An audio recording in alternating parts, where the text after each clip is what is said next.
Hey everyone, and welcome back to our channel. In today's video, we are going to show you how to redo an action. Let's begin. Now, the first thing that you need to do is to log in using your credentials.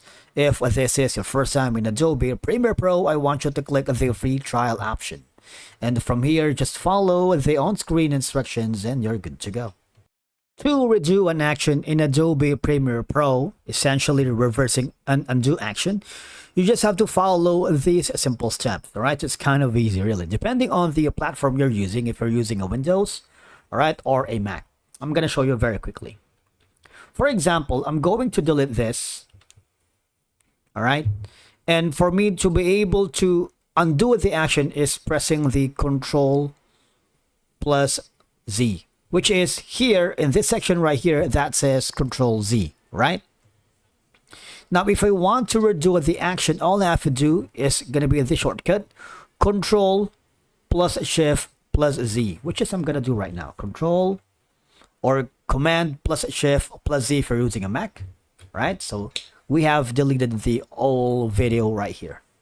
And again, for us to be able to do that, go to the Edit menu, click the Redo button. It's kind of easy, really.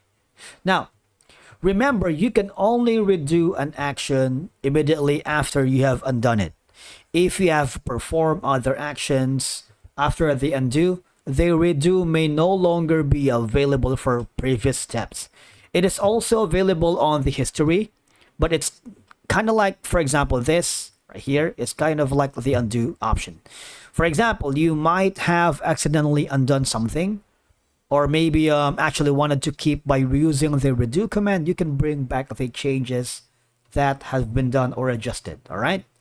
Or often in editing, you might try multiple variations of a scene, transition, or effect.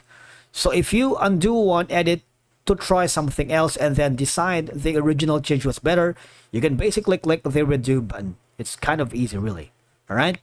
The undo and redo button, these are features helps you toggle between the previous and current version of the edits to see which works best. It's kind of really a handy tool, especially here that I am editing multiple tracks or clips or layers. You can always undo a modification of one layer, such as trimming a clip, or you may need to redo that change to make sure the edit remains consistent across all layers. Again, just hover to the edit, click the undo and redo button, simultaneously refining your adjustments here in Adobe Premiere Pro. All right, and that's it for today's video. Thank you so much for watching. We will see you again in the next one.